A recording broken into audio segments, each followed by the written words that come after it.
Om Namo Narayani. Good morning, good evening, wherever we are all joining in from. Today we are on to our 117th week, 117th class of Sri Lalitha Sahasranamam for beginners. We will be looking at Sri Lalitha's names 811 to 817. Let us begin with our prayers.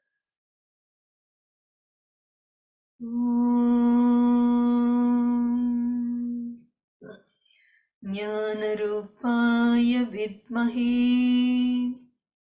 शक्त्यंसाय धीमहि तन्नो शक्तियं मा प्रचोदयात्। ॐ ज्ञानरूपाय विद्महे शक्त्यंसाय धीमहि तन्नो शक्तियं मा प्रचोदयात्। ॐ ज्ञानरूपाय विद्महे शक्त्यंसाय धीमहि तन्नो शक्तियं मा प्रचोदयात्।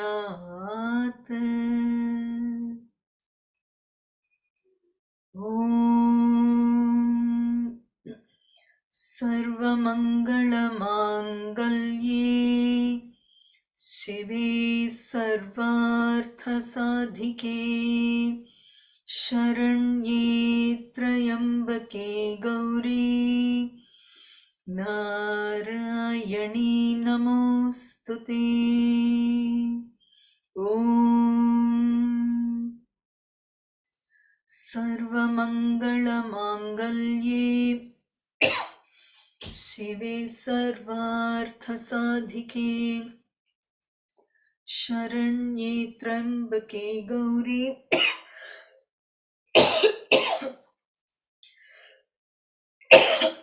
Narayani नमोऽस्तुते।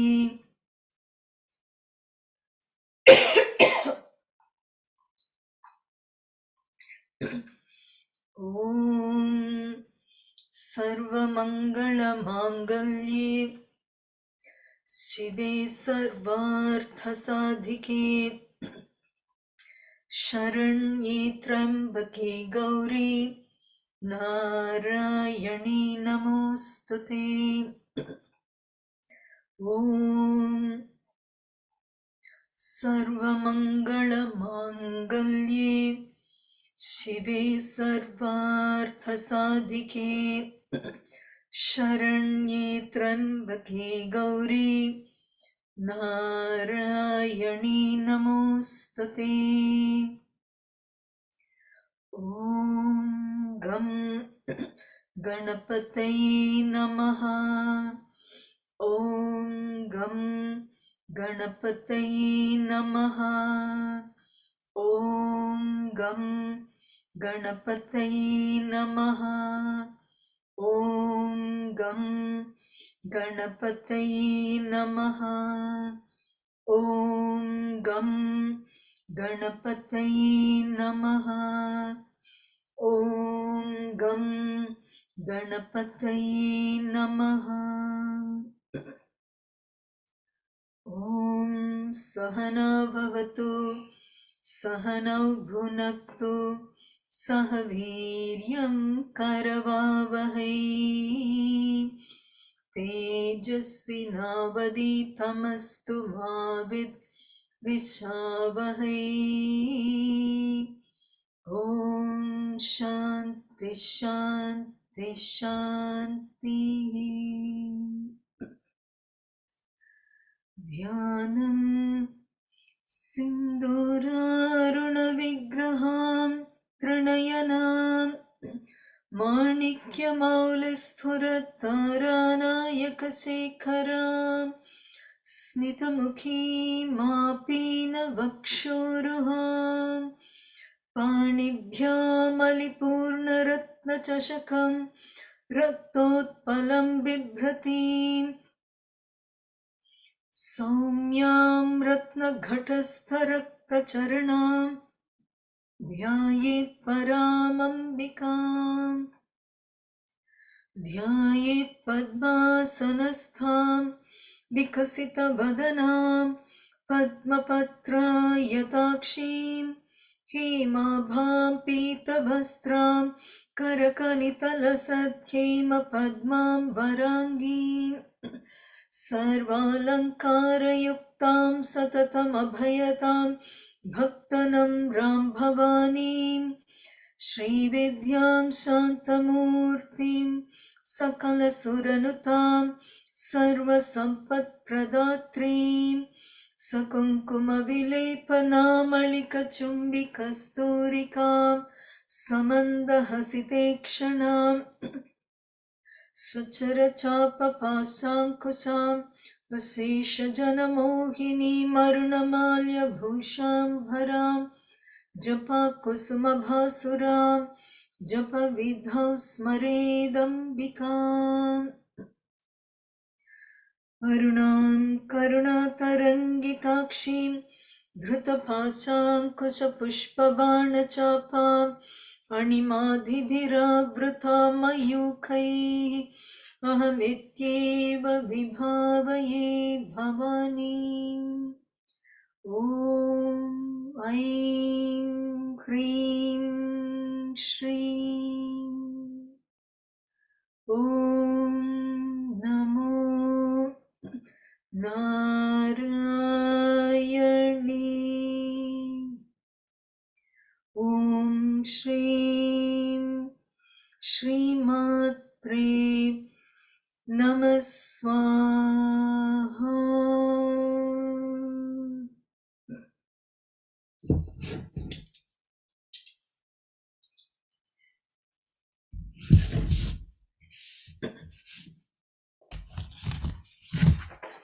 Let's begin with Sri Lalitha Narayani's 811th name. Om Śreem pāśahantryai namah swaha. Om Śreem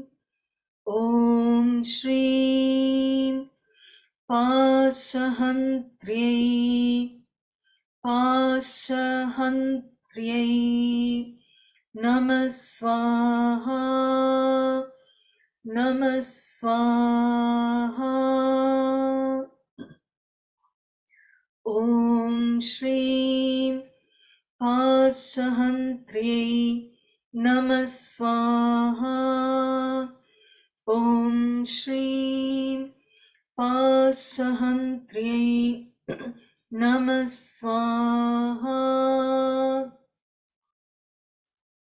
Om Śreem. Salutations to Sri Lalitha, who destroys the noose. We saw in her earlier name, 810th name, pāśahantryai namah swaha. She's holding the noose, hastam is hand, pāśa is the, pāśam is the noose. And it's like that noose represents the desires, and that desires bound us. They bind us. And all that binds us are bondages. Bondages, all the bindings. So all the shackles, everything that's holding us, this, so many things we want to do or we want to get rid of, to acquire, the list becomes endless. So, and it is part of life. There are, at certain stages, we need certain things and we have to desire for those things. And that is also part of the dharma. Like if we have a family, we pray, we want the children to do well, we want everyone to be well, healthy, prosperous. Those are desires that are there as part of life. And it is not wrong, but these desires, after they finish, as part of our duties finish, our dharmas finish, the only thing that we need to continue with when we go into the vanaprastha, the fourth stage, the sannyasa, we start detaching slowly from all these bondages, attachments. And in the last stage of the vanaprastha, the sannyasa, vanaprastha is when we start that. And then the only thing that desire, that lasting desire, is to go back to the source where we came from. The inner journey is here and the outer journey is to be one with creation, to the source, that is seeing that oneness everywhere, attaining the divine divinity, to become one with the cosmic mother. And she is the one who helps us with these detachments. She destroys these nooses, all these bonds, the shackles that hold us to our life, that is keeping us so entrenched in the materialistic world. And we need to first have the desire that there is more than the materialistic world, that Ichcha Shakti, to nourish that, and then the Jnana Shakti and the Kriya Shakti. She is the one who facilitates all this.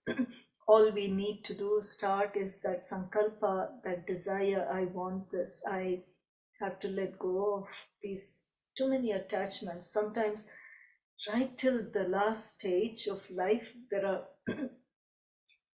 so many burning desires. I want this, I want that, attachment to property, attachment to wealth, attachment to what I have done, my recognition. All this is, attachments are towards the ego, and the ego is bound to all these attachments, whereas the soul is bound only to her. So ultimately it is to that soul's attachment, that's the only attachment we need. And to let go of the ego's attachments, we again come to her. It is through her grace and her blessings. She is the pāśahantryai. We have seen Hantri earlier in the Bandasuravadam and other names. Hantra is to destroy, to remove it. So Sri Lalitha Narayani is the pāśahasta. She creates the creation with the pāśah, because creation needs a desire, and to go beyond that, you have to let go of it.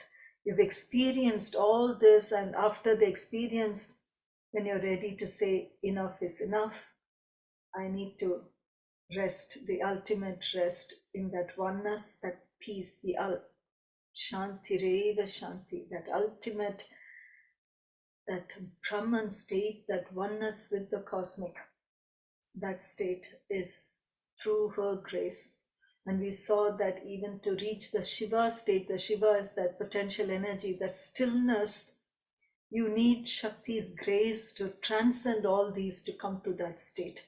So she is the pāśahantryai, even for the beings, on the very evolved beings, even they hold a little bit of that to remain in the state of duality, to impart the wisdom, the enlightened masters, and even for them to that final state of merger, it is her.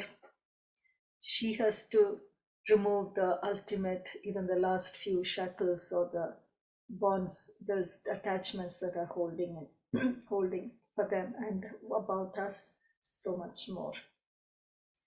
Her 812th name, Om Śreem paramantra vibhēdinyai namah swaha.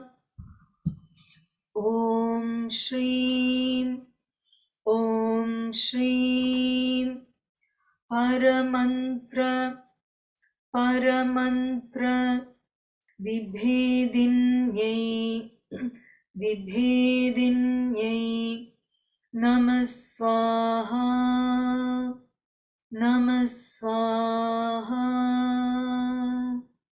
Om Śreem, Om Śreem, paramantra, paramantra, vibhēdinyai, vibhēdinyai, namah swaha, namah swaha. Om Śreem, paramantra vibhēdinyai, namah swaha. Om Śreem, paramantra vibhēdinyai, namah swaha. Om Śreem. Salutations to Sri Lalitha, who the paramantra has several interpretations, as we will see. Vibhēdinyai is she clears, she destroys, like hantryai, she destroys. Vibhēdinyai, she divides, she cuts through it, she destroys it. Who breaks it? Salutation, one of the interpretations is she breaks the spell of misused mantras of enemies.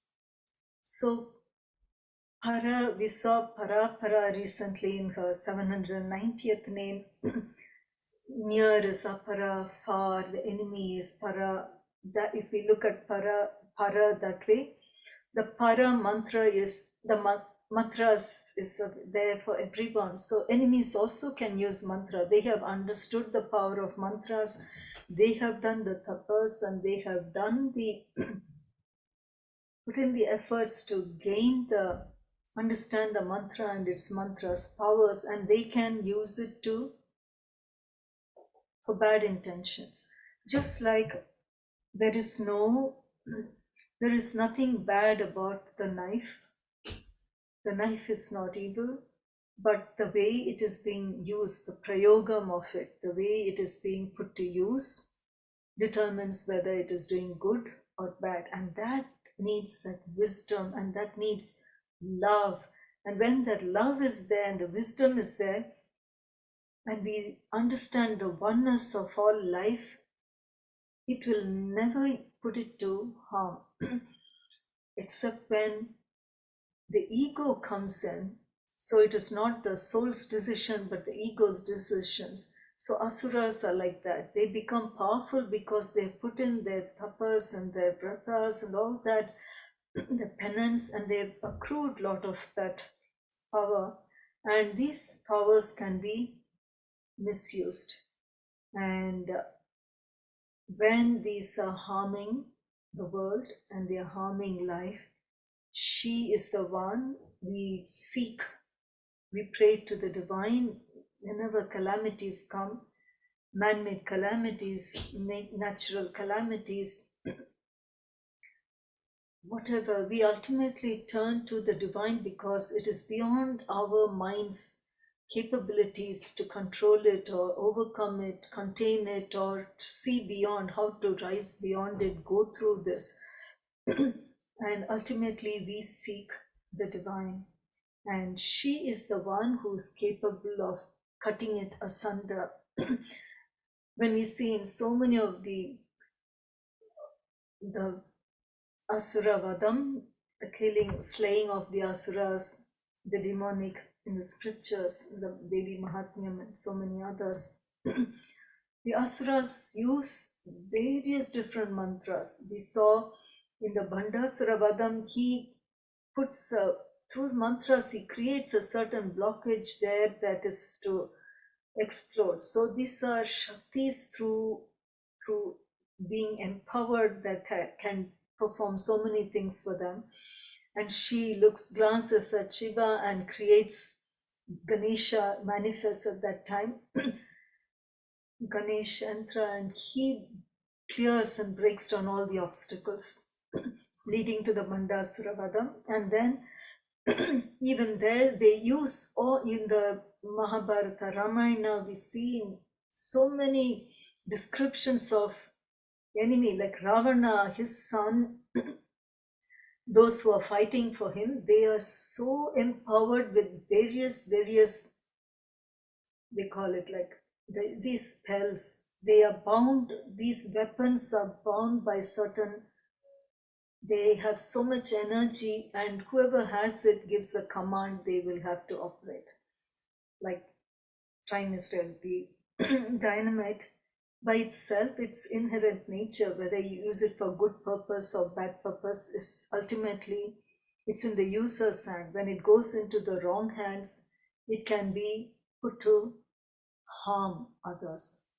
So that's why anything that is given, you need, it is open to all, the skill is there, but the intention here is what qualifies whether you're qualified to get that weapon or that skill, whether you have the heart, good heart, to put it to good use rather than just gaining power and fame and accruing wealth for yourself. Is it for the welfare of all, or is it just for the welfare of one single person or one, a selfish thing? So even when a sishya, disciple, goes to the guru, the knowledge that the guru imparts, ultimately, as we go deeper and closer to the guru disciple thing, it, you have to qualify as a disciple whether you have that purity in your heart to receive this wisdom, because that wisdom is so powerful, it can be put to misuse.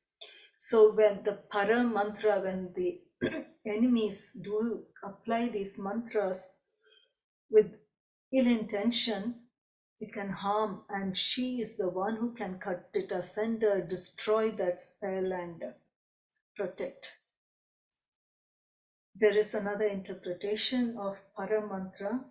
Para, it's like paraveli, that open infinity, the parameshwari, like the that is that entirety, the ruler relation, she rules the entirety, like that para mantra. So here the para mantra is the Panchadasi mantra, that is the source creation for creation, the Panchadasi mantra, and the Sodasi, the 16th, is hidden in that. The Panchadasi, she has, there are the 12 primordial devotees. We saw Manavidya, Chandravidya, Nandi Vidya, all the 12 primordial devotees. So the same Panchadasi mantra is practiced in 12 different ways, 12 different kinds. So she has vibhēdinyai, she has divided it into these various parts. There's Panchadasi mantra, and 12 is for our understanding, because we've seen these are the 12 primordial devotees of us. And all of us at some point will fit into one of these when we come into the path of the divine. And beyond all this, just the oneness with her, whether you know the Panchadasi mantra or not, just the longing of the divine is enough, as we will see in today's mantra, in her names today. And these paramantra vibhēdinyai, so there are so many ways of reaching her through the chanting of that superior mantra. And another interpretation for this is she destroys the sins, illusions of her devotees who meditate through superior mantras. Para mantra, they use the superior mantras and they're constantly meditating on her. Why? For the love of the divine. And then she has to come to destroy the being caught, the shackles, pāśahantryai, clearing all the shackles, everything, all the bonds. So those in that deep meditation, they're putting all their efforts, their whole life is dedicated to meditating on the Cosmic Mother, chanting her mantra, and then what, to go back to her, to the source. She clears what is holding us back, our karma, our bonds, our sins, and the illusions, the maya. So Amma says that two things keep us held in this world, in the duality. One is maya, the other is our karma. Even if we work through our karma, ultimately her grace has to come for us to rise beyond maya, because that illusion is so powerful in creation. To transcend that illusion of creation, we need her. She is the one who can take us beyond. There is also descriptions of how when the mantras are being misused, like there is called Prabhu Shakti. Prabhu is Lord, the Shakti of like a king or someone is in power can misuse it. Mantra Shakti. Mantra here is not the mantra, but mantra, the minister, the mantri. And the council has its power and they can misuse power. And then Utsaha Shakti, armed forces, can again misuse power. So power, we hear power corrupts, because when we go, war is there, there is a dharmic war and adharmic war. If war happened in Krita Yuga, Treta Yuga, when they say stop now, we will fight only from dawn to dusk, and after that nothing, we go back and rest. They lay down their arms and then they go rest, come back, and there is a protocol to follow. When someone is like this or they don't have weapon in the hand, you give them the time to go take it and then you fight like an equal. There is dharma shastras for archery, for cavalry, for each aspect of war. There is a dharma to be followed.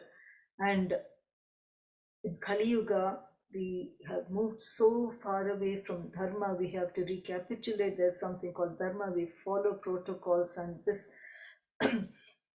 armed forces, the council, the lordship, when we go away from the path of dharma, we can misuse, misappropriate, or mishandle the power, and this can cause harm. And we go to the cosmic mother to protect us, to help us from these shaktis that are being used wrongly, misappropriated way.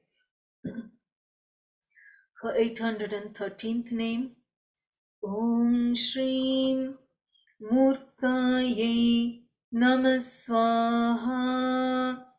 Om Śreem mūr-ttāyai namah swaha. Om Śreem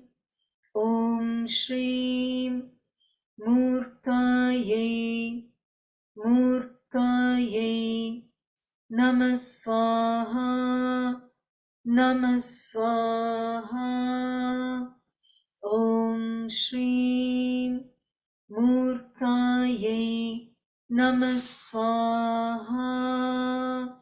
Om Śreem mūr-ttāyai namah swaha.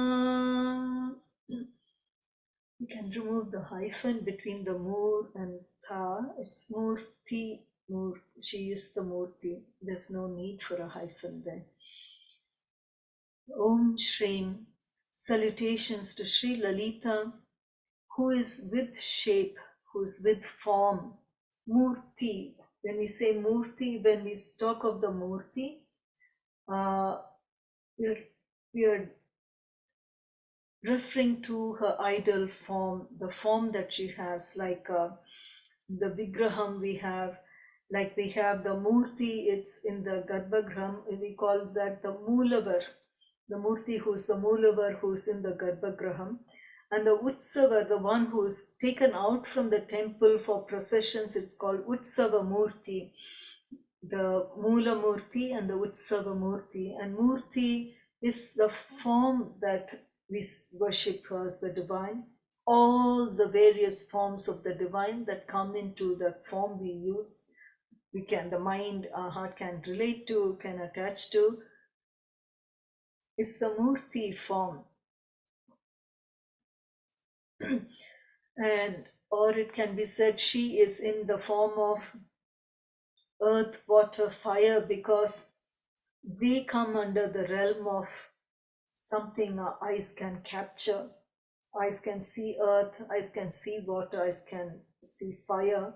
So it's in the realm of visibility, and what we can see, what is visible, is the Murti form.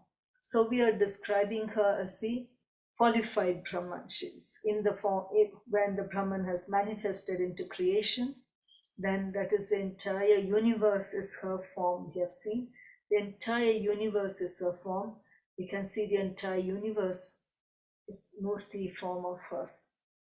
And then we have the form of our Ishta Devata, whatever we are drawn to. We are drawn to Narayani, we are drawn to Krishna, all the various religions, different forms of the divine is a Murti form. Like if earth, water, fire is also form, those who worship the divine in these forms are also worshipping the divine in the Murti form. This and the next name are together. 814th name, Om Śreem amūrttāyai namah swaha. Om Śreem amūrttāyai namah swaha. Om Śreem amūrttāyai amūrttāyai namah swaha.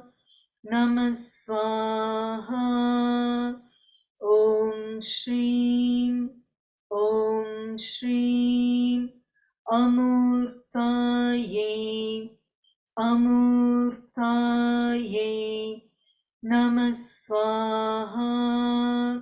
namah swaha.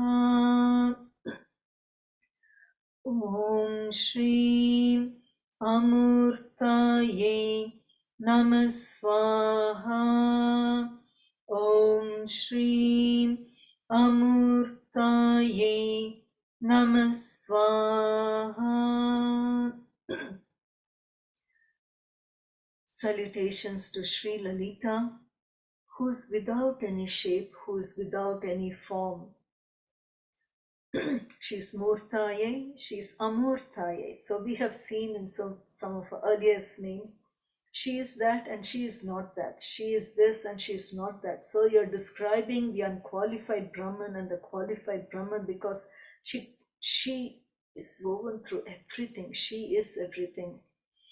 Or in the amūrti form, which the eyes, not visible to the eyes, is she's like the air, she's like the space, we don't see her. Or of course, she is the very Brahman, the unqualified Brahman that is without any form. We saw in her 137th name, Om Śreem Nirakarayai namah swaha. Akara, nirakara, form, she's without nirakara, with no form. She has no form. Recently in my trip to Pedam a few months ago, some of us devotees were with Amma, and it was a question and answer session. And one of them was asking Amma, Shakti Amma, what is Amma's form? Amma has no form. That's what came instantly, spontaneously. And yet she comes with that form because that's how we can grapple her. She comes for her devotees. And for the devotees, we saw she can come in any form. She comes Kama Rupini. Any form that the devotee wishes for, the divine takes that form and comes. So because she can be formless, she can be form, she can be any form that whatever she wants to take, whatever the devotee wants to see her in, she's capable of all that because there is nothing hard bound to that except that unconditional love and peace the Satchitananda of the Brahman that she is, and anything is possible in her realm. Because she is in that unqualified amūrta state, only in the mūrta state, it comes into the realm of the senses and we can see it and we can grapple with it and relate to it. And in the amūrta state, where she is with no form, no shape, no reference to, she cannot be brought into this realm of like can't be proved, divine can't be proved in a scientific lab with tests, because she finally, her test is from the heart. So it is an experiential way to grasp the divine. Our knowledge, our logic can take us so far, and beyond that, to go to that oneness, to understand the divine, you have to become dissolved in her to understand and experience her. And that is each one's inner experience. Like they say, you can write pages and pages and volumes. You just put into ChatGPT, how does sugar taste? It can reel out so many pages of what sugar is, where it came from. All that is theory. Until you experience and taste it for yourself, that is your benchmark, that's your reference point. And then when you experience it, that is your reference point. And the guru understands the disciple where each one is and gives accordingly to each one's stage they are in. So like when we are in the initial classes, kindergarten, primary, secondary, we have common agendas. But when you're going into a level of PhD, you get your guide, a guru, to go take you into your depth, your speciality, what is how. So each way, each devotee who's seeking the divine, and could be in bhakti marga, could be in karma marga, could be in yoga marga, could be in the jnana marga, anything is okay, because all these lead to the ultimately the divine, and to experience and to be in that oneness with the divine. And she is all of that. I came across this in volume 5. Amma is talking about two village priests. It's in this chapter towards the end, ancient science and wisdom. And Amma is addressing the priests and talking about the value of a diamond, how it needs to be polished and become full of luster. That's when it is appreciated. And like that, when people have, she's bringing into talking about people, if a person wants to proclaim himself as a great person, like shine like a diamond, what do they need to do with all the things they have? Only when they put them to use and do good things are they able to show the world that they are a great person. So she's telling the priests how very important what they are doing is, because their work is for the cosmic mother to bring their services for the community to grow, and keeping the wisdom there.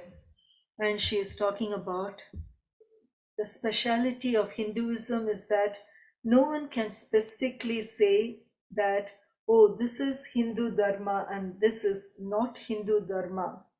It is not like other religions. For example, take a water pond in a temple. One can clearly see its boundaries and one can measure it. We can therefore state the measurement of this pond as it's 100 feet by 100 feet, or it's 50 feet by 50 feet. Now consider a river. It is much bigger than a pond, but the measurements of that river can also be taken. However, can anyone take the measurements of an ocean? Can we actually measure its breadth and depth? Until today, all the information discovered by the scientists regarding the ocean is only about 15%. The remaining 85% of the ocean still remains unknown and unexplored. Hindu Dharma is very similar to this. No one can really say this or that is Hinduism. It is so vast and deep that it is not possible to understand it all. So it is your good and great fortune to be born into this Hindu Dharma. It is only in the Hinduism that the philosophy of Aham Brahmasmi, or I am that, is discussed. That I am the divine. So it takes you to that level of being one with her, going into the state of Advaita. You walk the path of Dvaita to merge into the Advaita. The meaning of this is very simple. An ordinary person has the potential to rise to the level of the divine. Yes, that is correct. An ordinary person can rise to the level of the divine. There is no discussion on the potential of a human being to rise to such an extent in any other religion. In other major religions, the divine is represented as someone in some place, and the human beings will be something else in another place.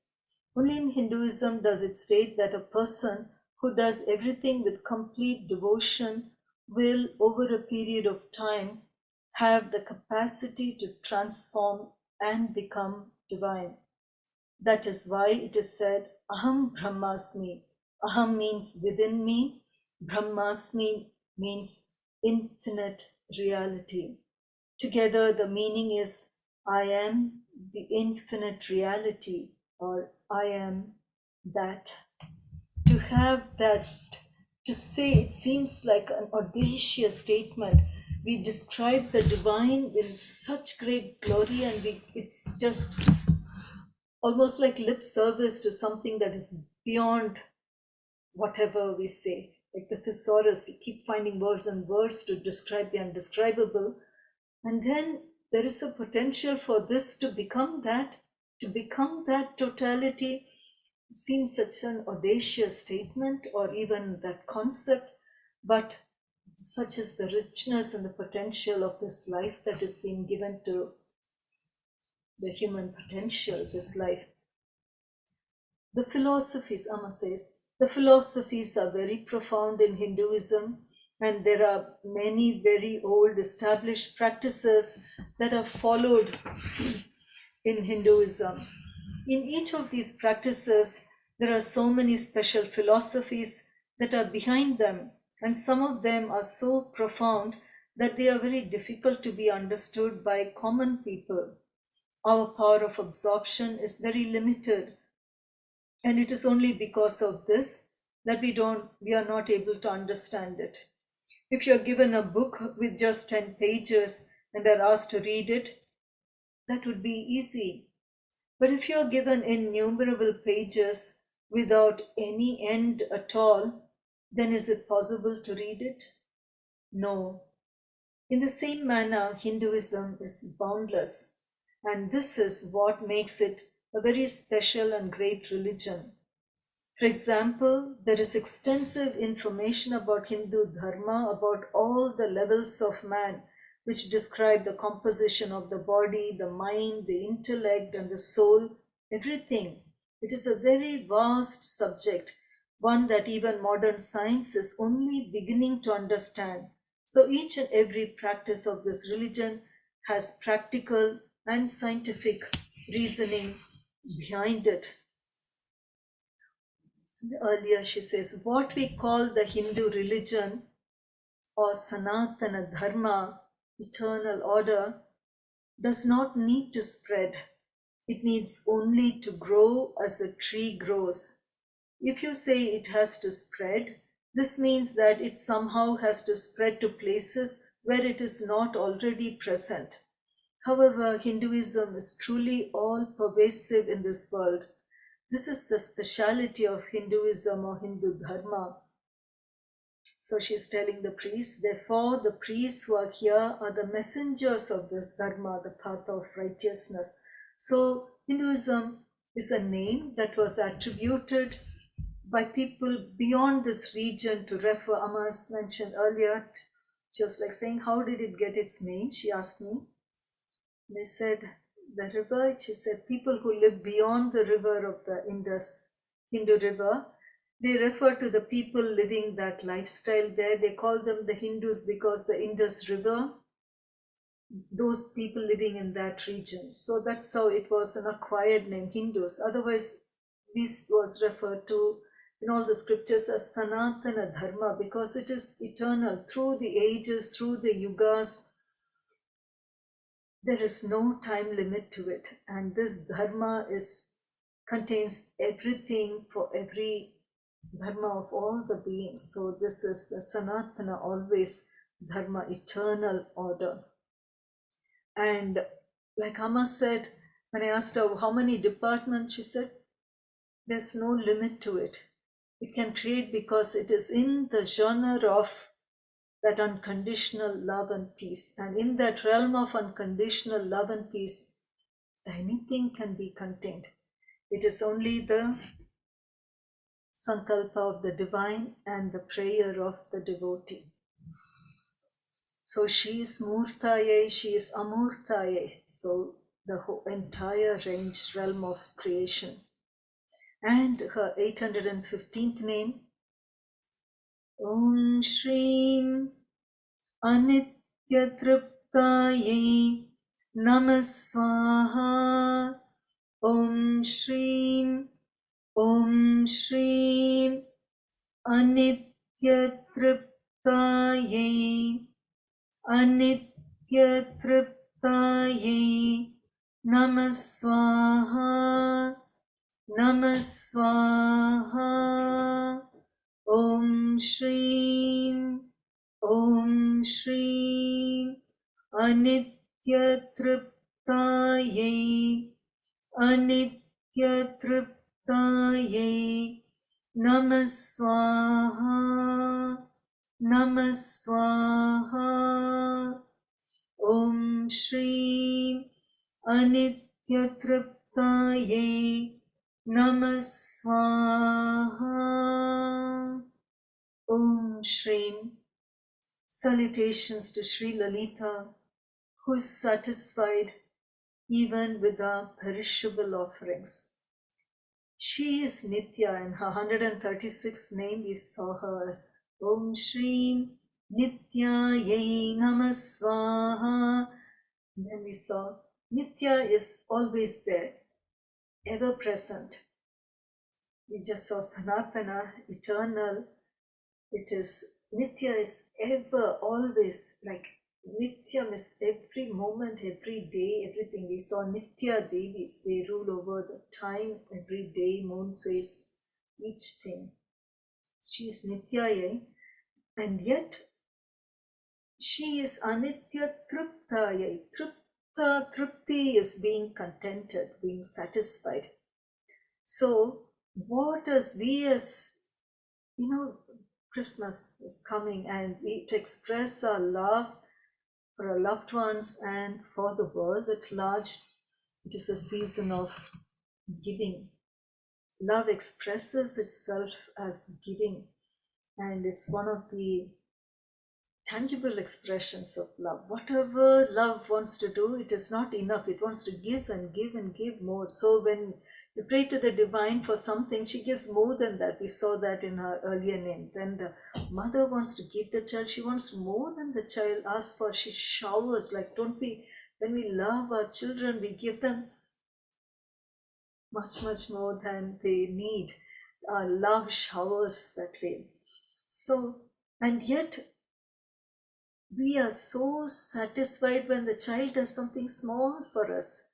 Like that, she is Anitya Triptāyai. We give her our love for the divine. We give her, oh, this flower I got for you, Amma. Oh, this, whatever little gift we want to take. In Bhagavad Gita, Krishna says, you offer me a leaf, a flower, a fruit, or water, and I'm happy with that. So the divine just asks for simplest of things, not just as, okay, I offered my flower for today, I offered my leaf for today, oh, I offered my fruit for today, I offered water today, or I kept it for the altar for the deity. My duty is done, my dharma is done. Dharma comes from here. You offer it with love. That is the primary ingredient. So the divine is satisfied with anityam, which is not ever present, which is the perishable one. Even if we give something that doesn't last, perishable, just that day, in a few hours it withers. Next moment it can be used, it's gone. And she's very happy, content with that. She's not looking for that, but she's looking for the love with which it is offered. Like in the earlier, one of the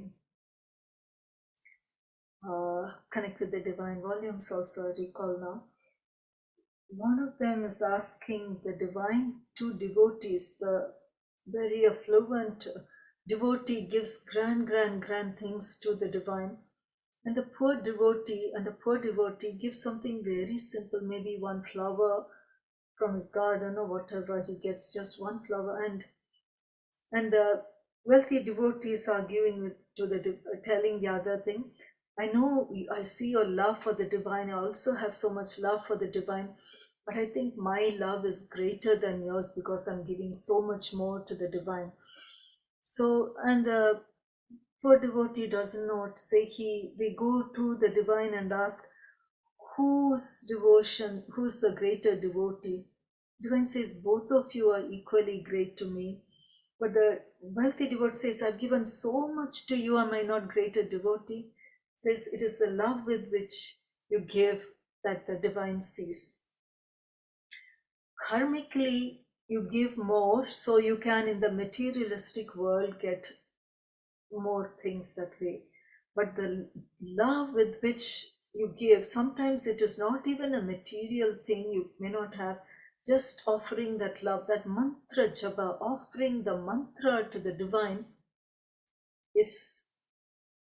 she is content, satisfied with that purity and that love with which you offer to the divine. That's what matters to her the most, to the divine.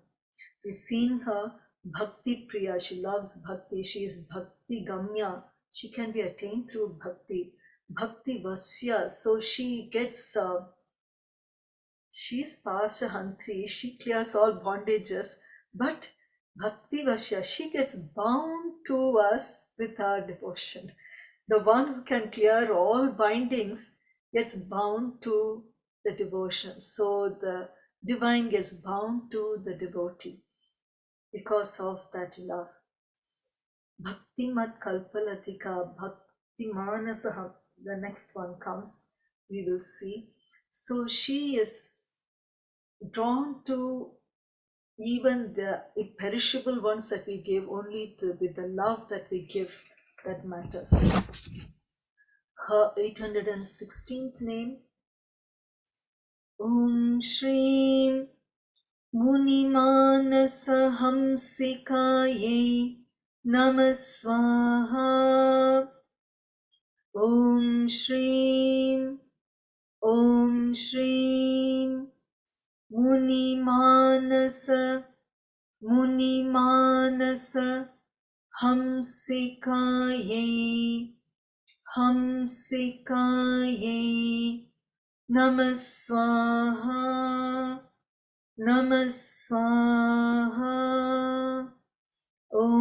Śreem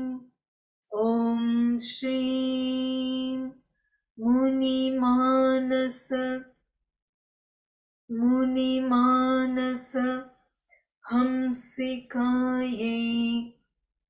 Hamsikāyai namah swaha.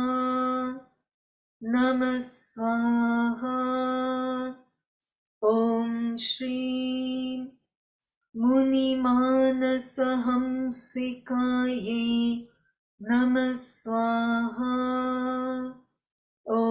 Śreem Munimanasa Hamsikāyai namah swaha. Śreem. Salutations to Sri Lalitha, who is the swan. Hamsa is swan. Who is the swan? In the mind's lake, the mind is seen as the lake of the munis. Munis are the rishis, enlightened masters, the beings in their lake of mind. We saw earlier Mahana Sarovar, the mind is equated to the Sarovar, that lake. And there is this lake Mahana Sarovar in the Himalayas, and it is a lake that never freezes. And there is another lake which we mentioned earlier, Raksha Sarovar, which is on the same altitude, close to it, not too far from it, but that freezes every time. But the Manasarovar never freezes. And it is said that those who are in that deep meditation, who go in that state of stillness, they see divine beings coming and bathing in the Manasarovar. So it is seen as the mind's lake. Here it is, the description is Muni Manasa. Munis are the enlightened masters, the Siddhas, the Rishis. In their mind's lake, she is the swan that swims, that floats in their lake. So because they are constantly in her, they are constantly thinking of her, their mind is so pure and beautiful, and she swims in their lake as the swan, Hamsikāyai. We have seen in her 372nd name, Om Śreem Bhaktamanasa Hamsikāyai namah swaha. In the mind's lake of the bhaktas, the devotees, those pure devotees who are totally soaking in her, every thought, every breath of hers is just entrenched in the divine. And the divine floats like the swan in their mind's lake, in the hearts of the bhaktas, in the mind lake of the munis, the rishis. And it can also be interpreted, instead of Muni, Manasa. Manasa is the mind, Muni is the munis, the rishis, enlightened masters. Hamsa is swan.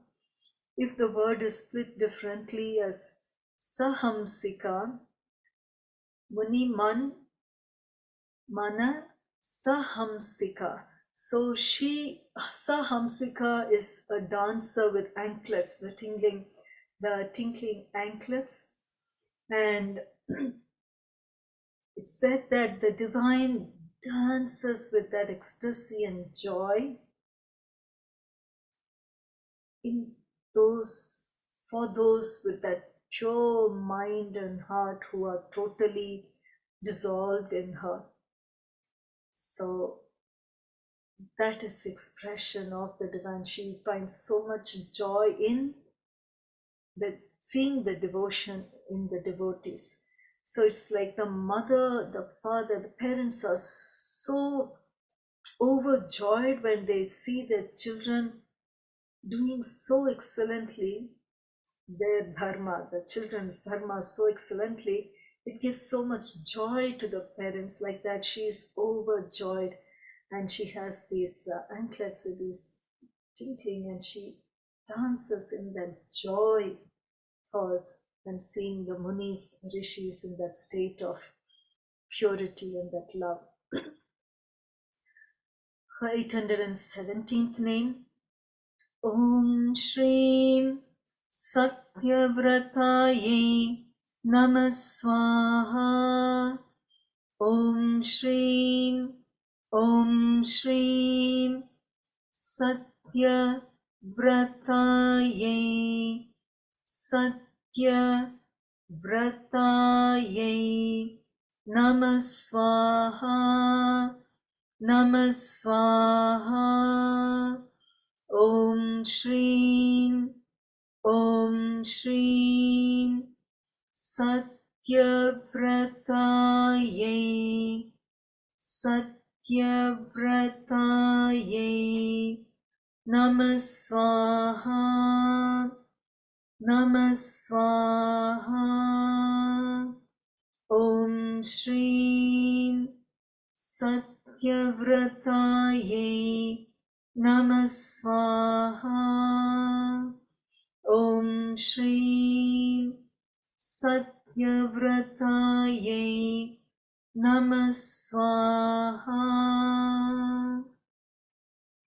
Om Śreem.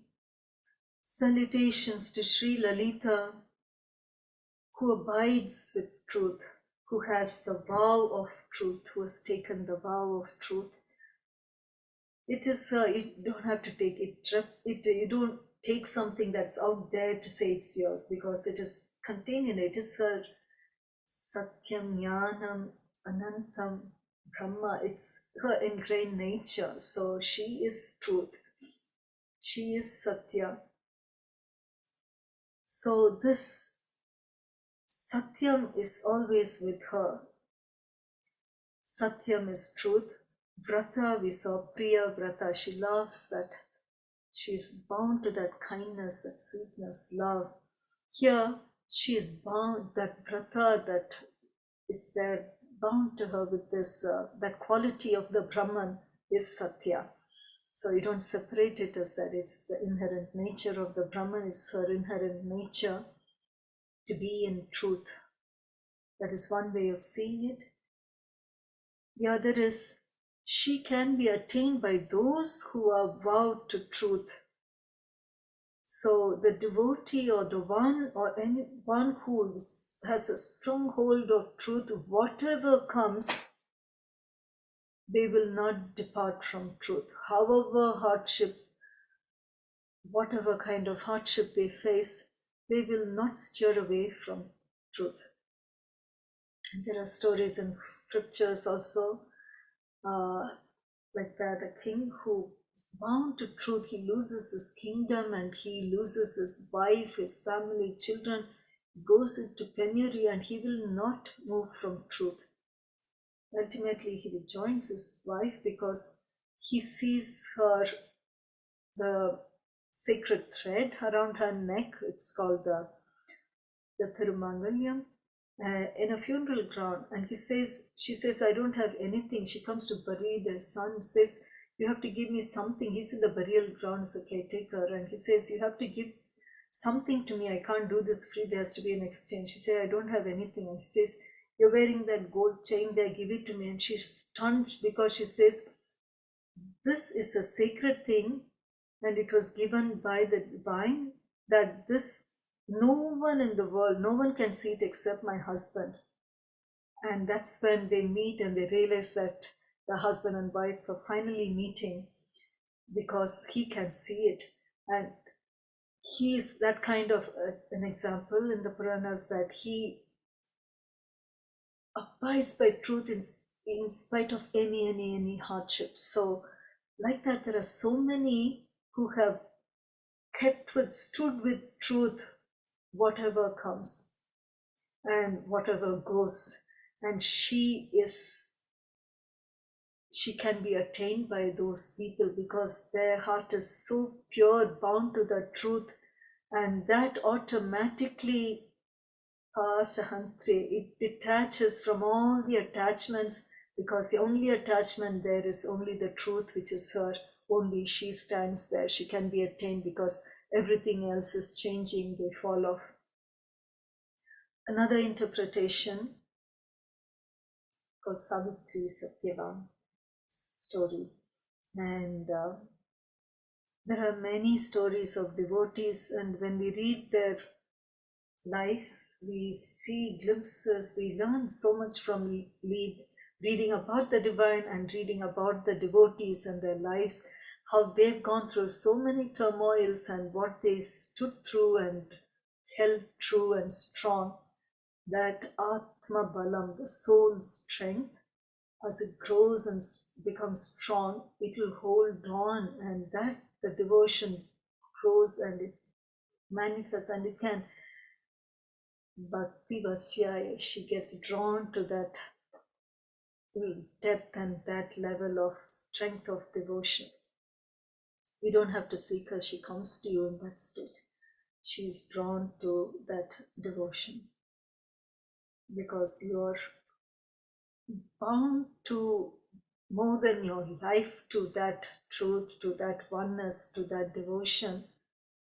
And then that is the state of surrendering to the divine. The divine takes care of it all. And it goes through the various roller coasters in life to reach that level and to have that courage and strength to hold on to that. And then the blossoming and the fulfillment happens, and it happens in various different ways to the different devotees according to their life stories, their life path, what they have journeyed through. The same Satyavrataye can be also interpreted as the vow of devotion nourishes the body. Like when Satya here is the devotion, adherence to the devotion to the divine, and that devotion nourishes this body. And it is said in some of the scriptures that you honor this body to keep it well and nourished, that it can live long, to offer that love for the divine. So this body is honored and nourished to continue to shower that devotion for the divine, this opportunity that is given to us. And there are again in scripture stories of devotees who, instead of merging into the Brahman that she is, they say, I love being the devotee and worshipping you as the divine, because rather than becoming, Sri Ramakrishna Paramahamsa talks about this, I'd rather be an ant to taste that sugar than become that mountain of sugar. I can merge into you and become the divine. That opportunity is there, that possibility is there. And yet the desire of the devotee, which the divine blesses, whatever the devotee wants, I want to stay as a devotee and worship you as the divine. I find that more sweet and more fulfilling than becoming you itself. So each devotee's desire is unique, and that is fulfilled by the divine. So vow of devotion, that devotion nourishes this body, to keep this body as a devotee, to keep continuing to worship you. What a great blessing this is, just to be your devotee. And there are devotees who say, oh, I'm so blessed to be a devotee. And here we are talking about how to become a devotee, and there are those who have gone the path and say, I'm so blessed to just to be a devotee.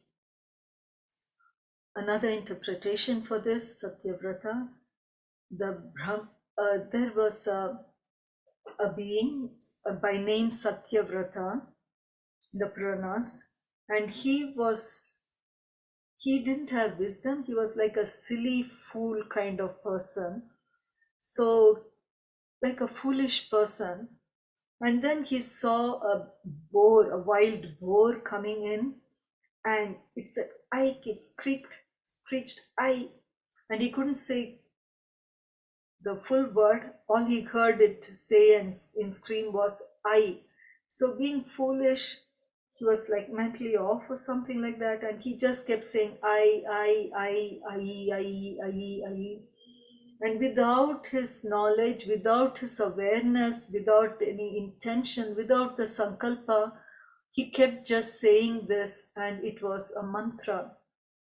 In ignorance, he kept repeating this mantra. In his foolish state, he just picked it up, he kept saying it. He didn't have any wisdom, skills, nothing. And over a period of time, this mantra, through her grace, he became a great poet and a great devotee of the Cosmic Mother. So she can take whoever it is, whichever realm of existence, and shower her grace on them. So this is the Cosmic Mother's showers of her infinite grace. Let us offer our chants and our prayers to Sri Lalitha Narayani for this week's yagam. Om Jnanarupaya Vidmahi Shaktiyam Saya Dhimahi Tanno Shaktiyam Ma Prachodayat.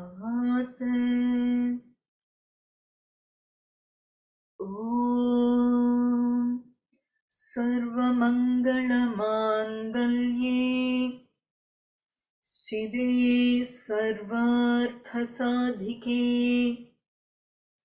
शरण्ये त्र्यम्बके गौरी नारायणी नमोऽस्तुते। ॐ श्रीं श्रीमात्रे नमः स्वाहा। ॐ श्रीं श्रीमात्रे नमः स्वाहा। ॐ श्रीं श्रीमात्रे नमः स्वाहा।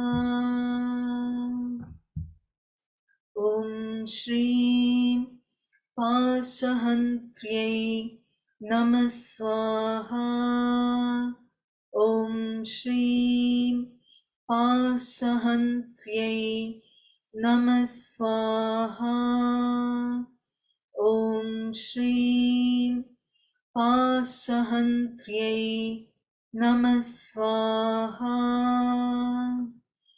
ॐ श्रीं paramantra vibhēdinyai namah swaha. ॐ श्रीं paramantra vibhēdinyai namah swaha. ॐ श्रीं paramantra vibhēdinyai namah swaha. ॐ श्रीं mūr-ttāyai namah swaha. ॐ श्रीं mūr-ttāyai namah swaha. ॐ श्रीं mūr-ttāyai namah swaha. ॐ श्रीं amūrttāyai namah swaha. ॐ श्रीं amūrttāyai namah swaha. ॐ श्रीं amūrttāyai namah swaha. ॐ श्रीं अनित्यतृप्तायै namah swaha. ॐ श्रीं अनित्यतृप्तायै namah swaha. ॐ श्रीं अनित्यतृप्तायै namah swaha. ॐ श्रीं मुनिमानसहंसिकायै namah swaha. ॐ श्रीं मुनिमानसहंसिकायै namah swaha. ॐ श्रीं मुनिमानसहंसिकायै namah swaha. ॐ श्रीं सत्यव्रतायै namah swaha. ॐ श्रीं सत्यव्रतायै namah swaha. ॐ श्रीं सत्यव्रतायै namah swaha. ॐ नमो नारायणी नमः स्वाहा. ॐ नमो नारायणी नमः स्वाहा. ॐ नमो नारायणी नमः स्वाहा.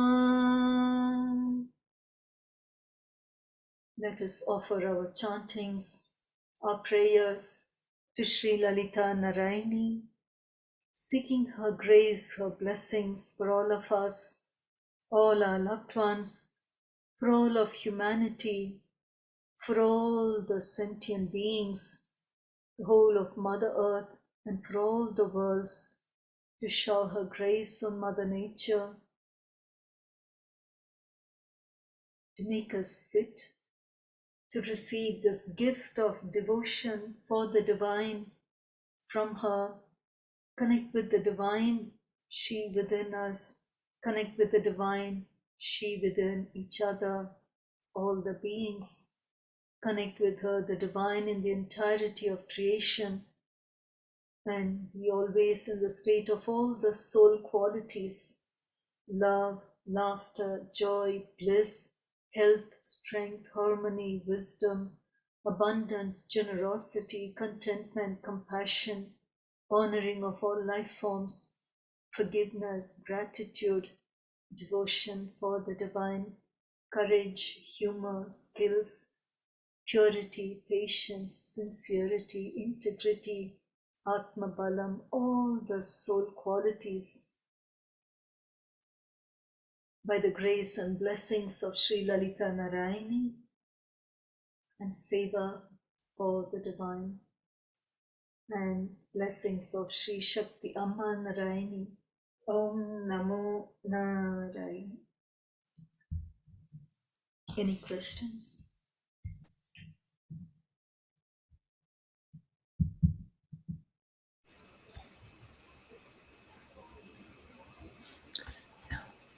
If there are no questions, let's end the session. Om Namo Narayani. Namo Narayani.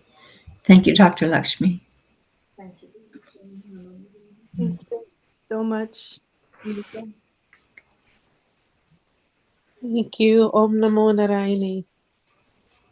Om Namo Narayani. Om Namo